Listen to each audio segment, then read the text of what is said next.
I want to be recognized about someone that is giving and helping others. The little I can help, I want to do that. I am in the coaching business. I help people get back to work. Specifically, I help them become better when they are called in for an interview.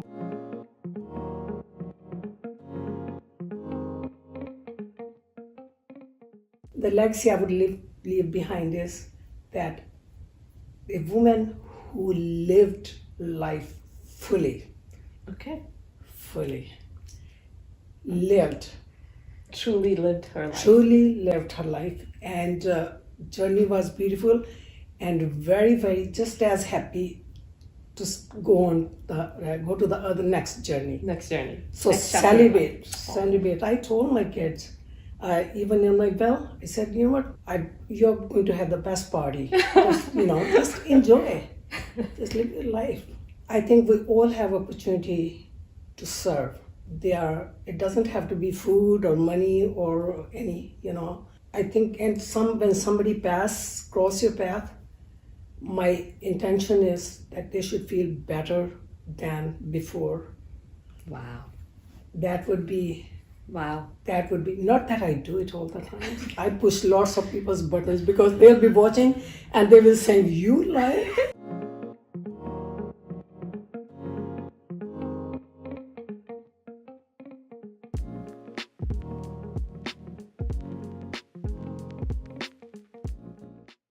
That I am natural, simple person, and this is my passion to help the needy and underprivileged. If there was one thing that you wanted human beings to do, what's the one thing we all should learn and do out of life just to make this world a better place? Should not do anything bad to other human being and treat the other human being also as same as you would have liked to be treated. And it should be natural. It should not cheat anybody, should not lie to anybody.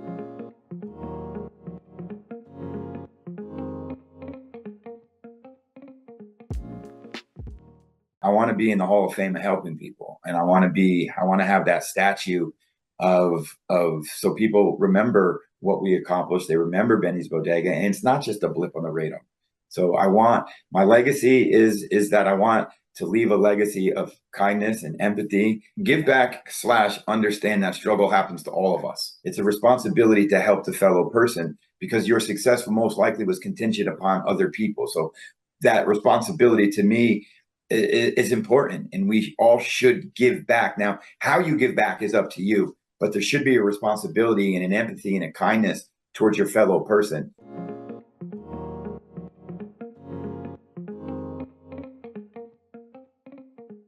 Just keep working hard. Don't give up.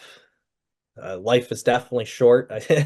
Unfortunately, in my job, I see it quite often, but just keep working at what you want to accomplish, and you can accomplish it. If you're passionate about what you do, it makes time go by quicker. You love what you do.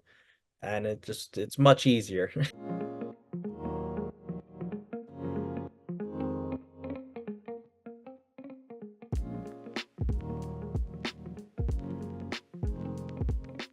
I just like to keep exploring, keep learning.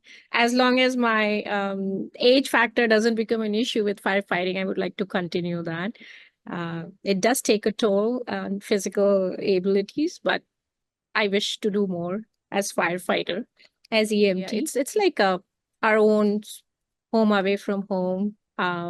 There's a lot of camaraderie together. There's a team to go in, to come out. So you depend heavily on the person you are working with. So giving back to society is something I want my kids to follow.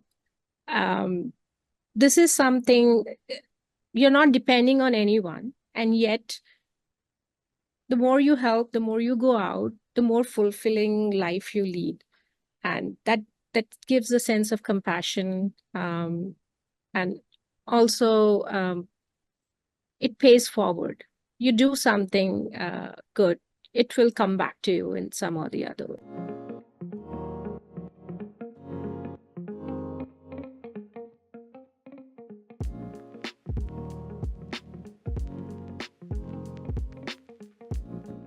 I want to leave this organization for the community. I want to hire people from within the community.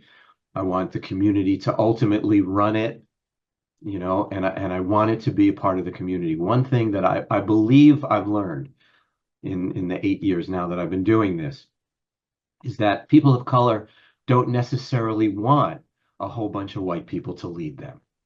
You know, they really would like to have the opportunity and have the reins and go the direction they want to go, you know, in the way that they want to go. And so the best gift that I could possibly give, you know, to this community is maybe I used my white privilege to get this thing going, right? Maybe I had a voice in a community where someone else might not have. Wow. Okay. So if that's what I did and I incubated it properly, right, then I should be able to serve it up and allow it to flourish the way the community wants it to.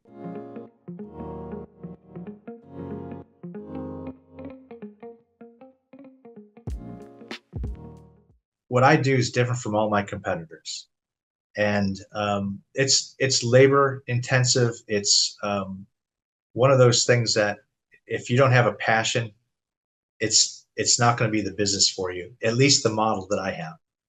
And so my legacy is I want people who've worked with me to remember who I was, but not who I was personally, what I did and how I did it, so that they can do similar things to people who are needed. They'll pass it along and be generous. That I want people to know that with time and energy and money that I'm a generous person.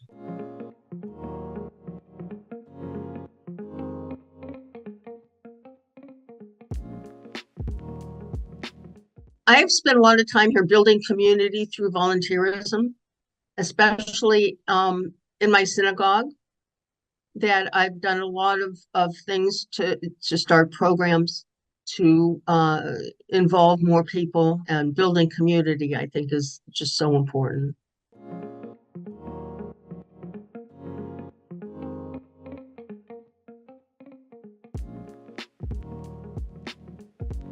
If there was one thing that you were most proud of yourself in all of these years of all of your accomplishments, what would it be? If people kind of, when they think of me, that I was helpful, that would be just great. If there's one thing you want other people around you, human beings in general, to do better, what would it be?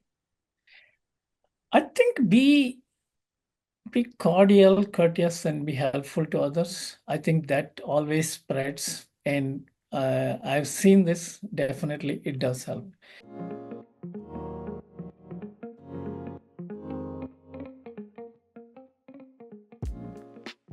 One thing that I can share, I mean, this is just a total sidebar, but and you can when I do my jogging along Canal Point Boulevard, right outside, your office, right? And on the weekdays, I jog against the traffic.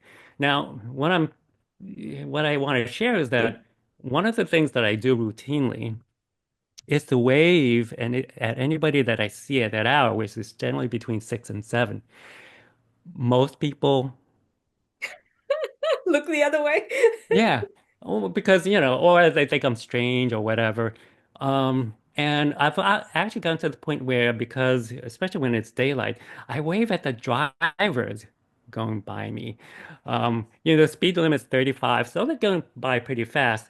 I can't see their face, but over time, what's happening is that some of these people who were kind of standoffish, didn't really care about me, now wave back. The drivers will sometimes roll down their window to kind of say hi or honk their horn when they see Oh me, my which is goodness. really cool, right? And That is somebody once beautiful. said, you know, when you say hi to these people, you may be the only person that day that has acknowledged their presence. I said, I've never thought of that. What is the thing that you are the most proud of?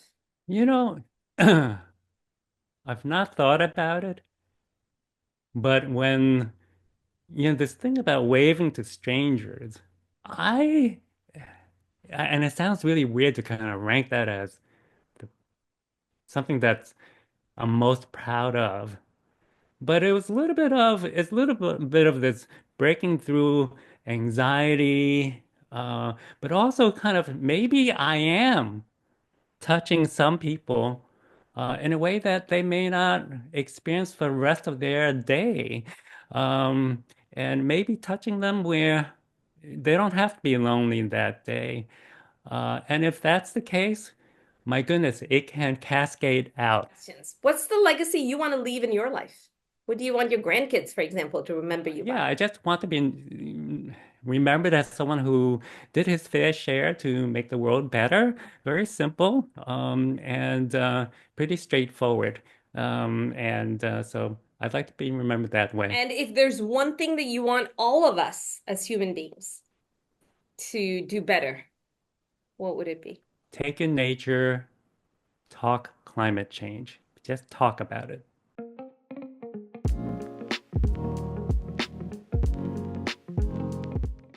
I was born in Romania, communist Romania, where I lived for 13 years. I went to local Romanian school. At the age of 13, my family immigrated to Israel. So the next 12 years I spent in Israel. The first 6 thereafter, I finished 6th grade in Romania, 7th grade I started in Israel. And I was in a boarding school. Initially, it was very difficult because I was separated from my parents. But let me tell you, the best 6 years of my life, this is where I spent. At the age of 25, I surprised my wife. I told her, I want to come to the United States to study hotel management. And she says, great. By far, the number one accomplishment that I can say it is getting into Cornell. It's an Ivy League school. And I came as a tourist and just walked in and said, I would like to be a student here. In America, this is not customary to walk into Ivy League school and said, hi, here I am, please take me in. But that's exactly what I did. It was a very courageous step. My idea of helping anyone is who is really needy, and where I can make difference, these two. My baseline is that I just have a desire to help people. And I've kind of always had that desire. And I can remember having that desire since I was a kid. I kind of go through high school, I go through college, and I get a degree in psychology. And if anybody knows about a degree in psychology, there's really not much you can do with it, right? But I know this. I know that I wanted to help people. So long story short, that degree brought me to a career in the local child protection office. I spent the last 16, 17, almost 17 years in the child protection office in various roles and various capacities. My initial role was to investigate allegations of abuse and neglect. And when you go to people's houses, you instantly see the need.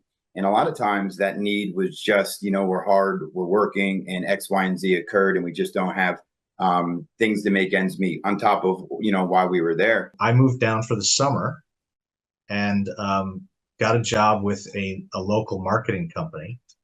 And when I graduated college the next year, I came down for a summer job because I didn't know what to do after college. And I walked into the warehouse. A gentleman came out in a suit and tie and said, "Hey, I heard you just graduated and we have an opening." And so I That said, was your interview. well, that was my interview. I was in jeans and a t-shirt, and he said one thing I'll always remember. He said, "Don't worry, anybody can dress up." And so I had this interview and got the job offer. And for the next 7 years, worked for the company. It was a college marketing company. And it was this connection to what I do now. I didn't start volunteering as a child, but many people in my family were involved in volunteerism. And my father, I remember very much so. In our synagogue, he volunteered quite a bit. And also in the community, he was kind of an entrepreneur kind of guy. And people would call him mostly to help out, I would say, that rather than a form of volunteerism.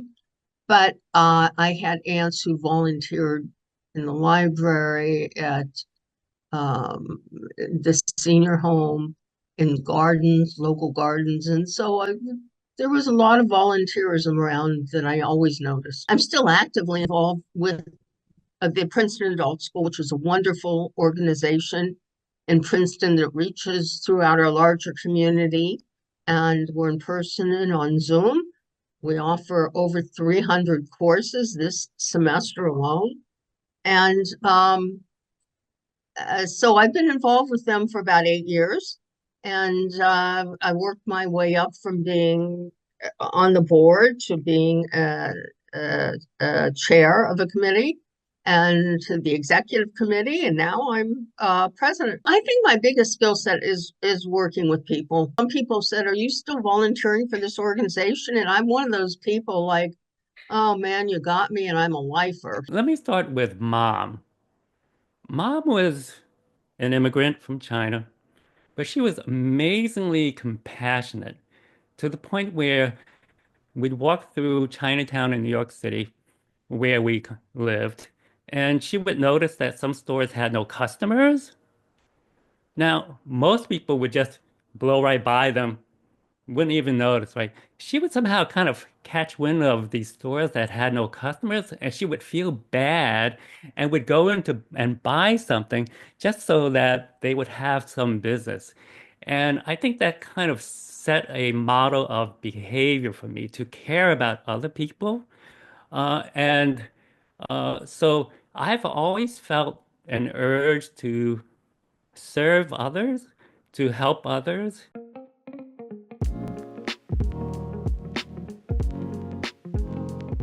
When I got started, I found that there were people who would come into my office for a follow-up visit after a workshop when I would do my sales presentation.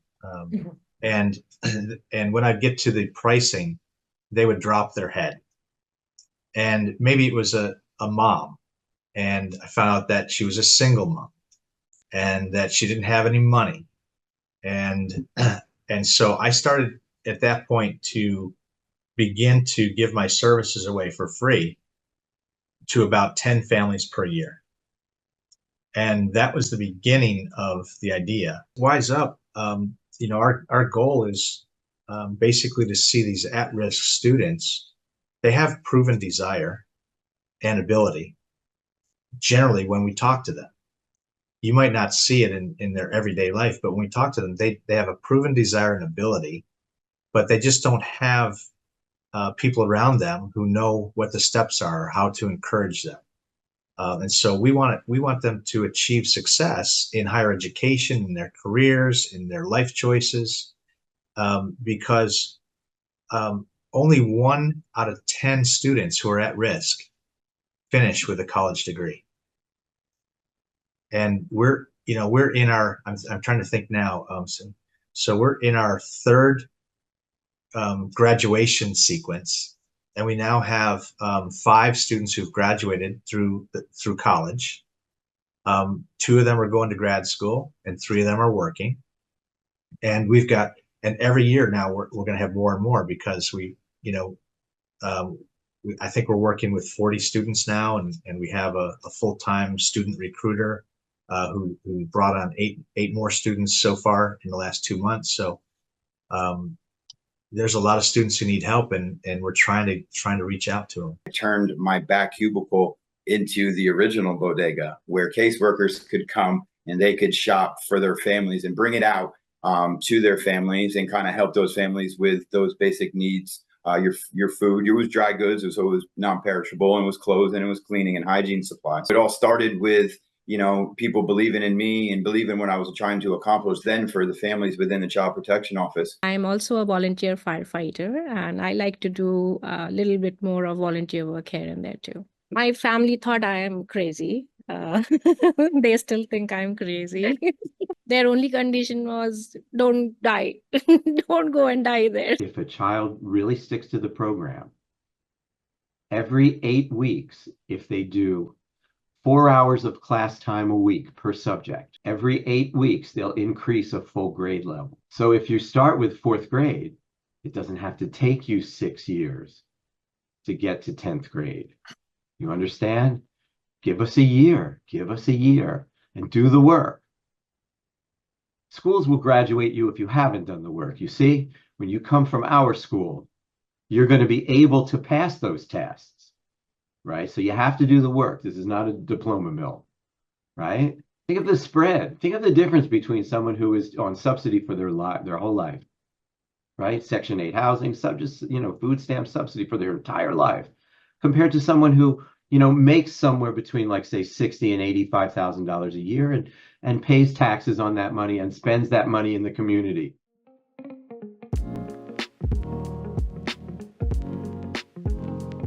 Never been a day in my life, in my 50 years, that I complained that what am I doing here. Wow.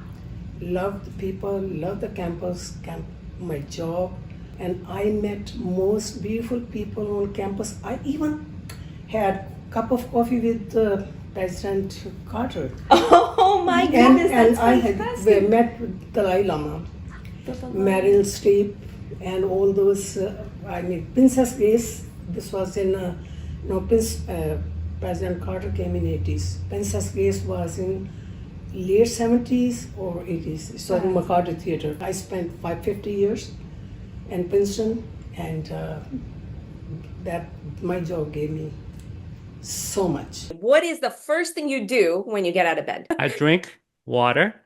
How many? Do you have a set amount that you drink, or Yeah, it's a full cup. It's a full cup just to get hydrated and be ready for the day.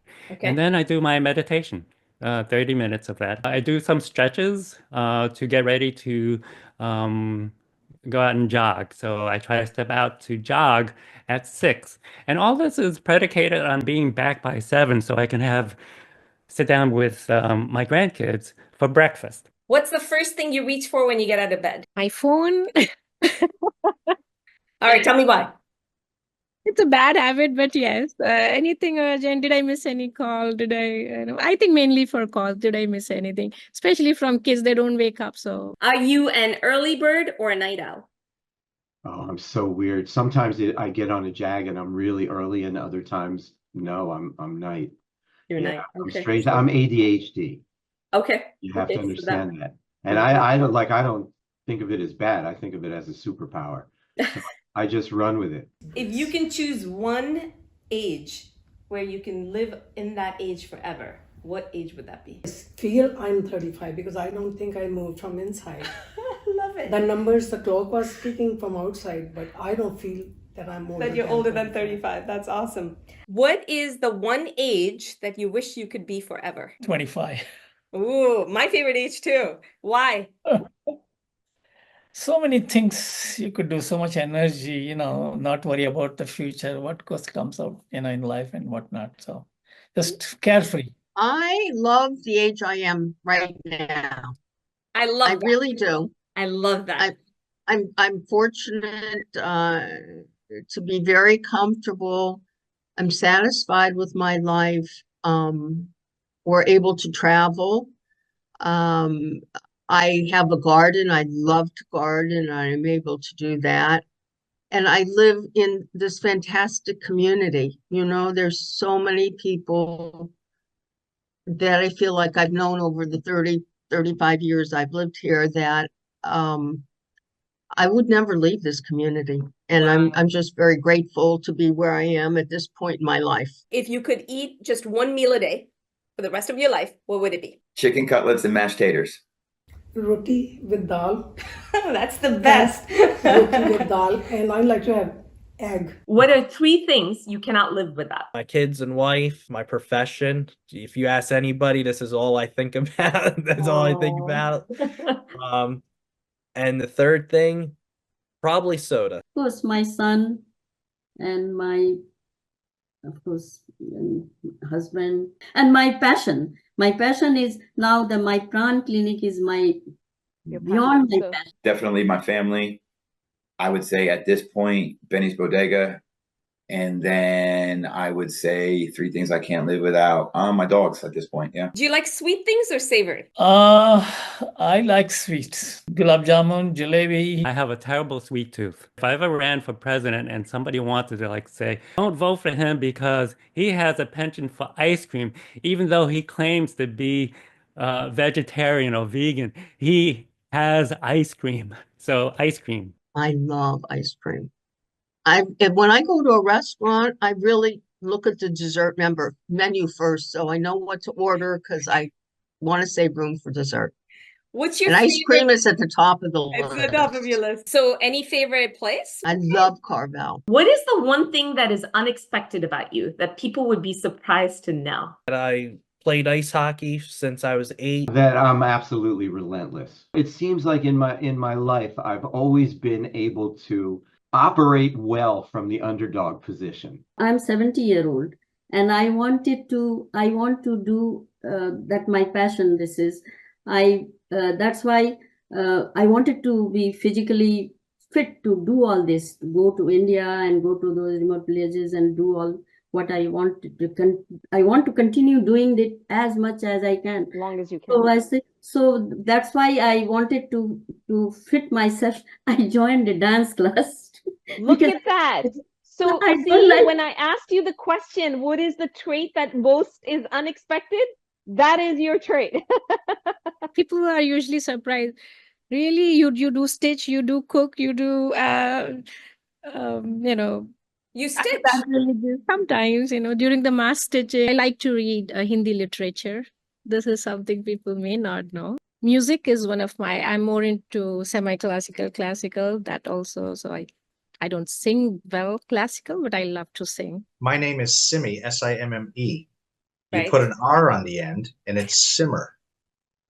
And so usually what happens in my life is I simmer, but don't let me boil over. I have always loved turtles since I was a kid.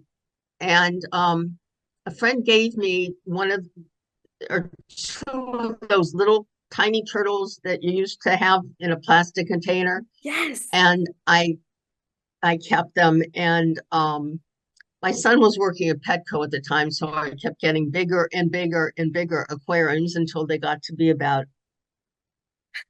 10 to 12 inches in diameter. And so I kept them as long as I could. I'm still taking Sanskrit classes for many years. Sanskrit classes? Yes. Oh my God. And for those people who don't know, Sanskrit is our version of Latin because it's extremely difficult, non-spoken, but I mean, we use it in chants and religious occasions, but it's not a spoken dialect. So a spoken language, I should say. That's amazing. How many years have you been learning it for? Oh, more than 10 years. I used to play in a rock band, playing electric bass, and that I was trained to be a drummer too. But then I fell in love with electric bass. I was a violinist, and I went to a music high school in the city in New York, and so I studied music. I was a violin player. But my passion on the music side is my electric bass, a rocker, an old rocker.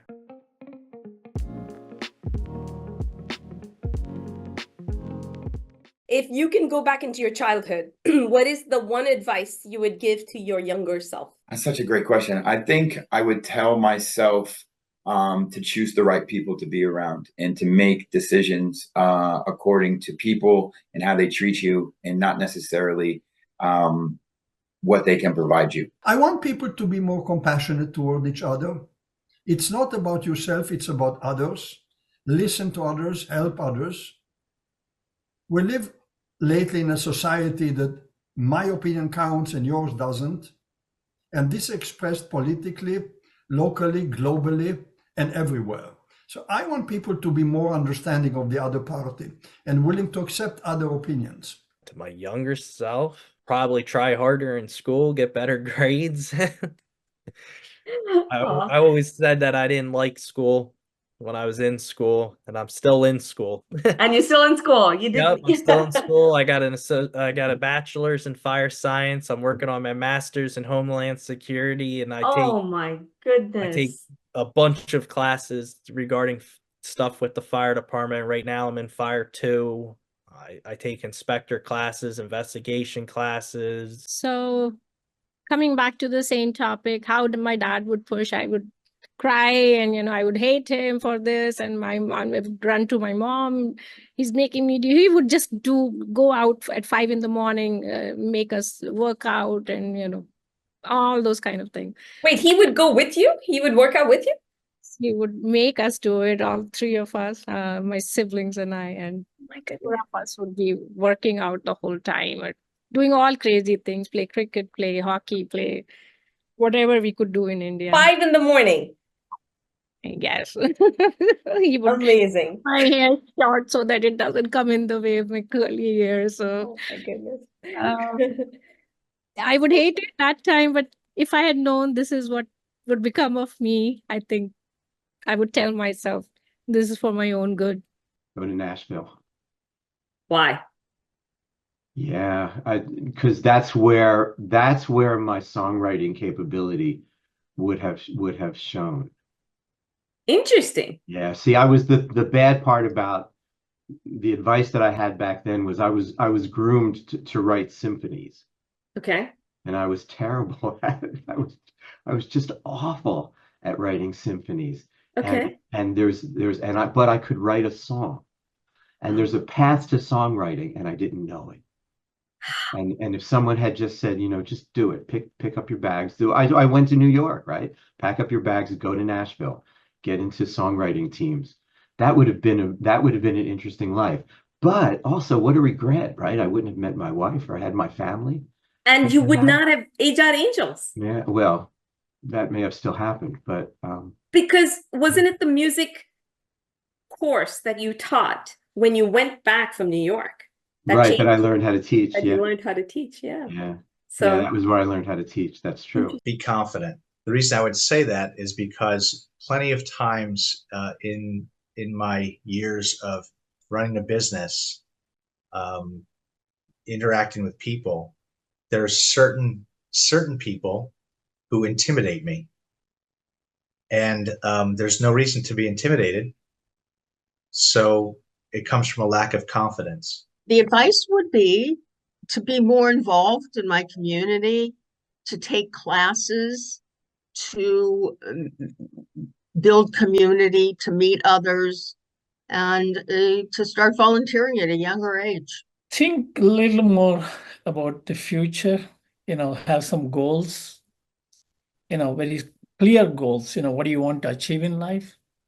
Most of us have gone through and then developed in midlife kind of a thing.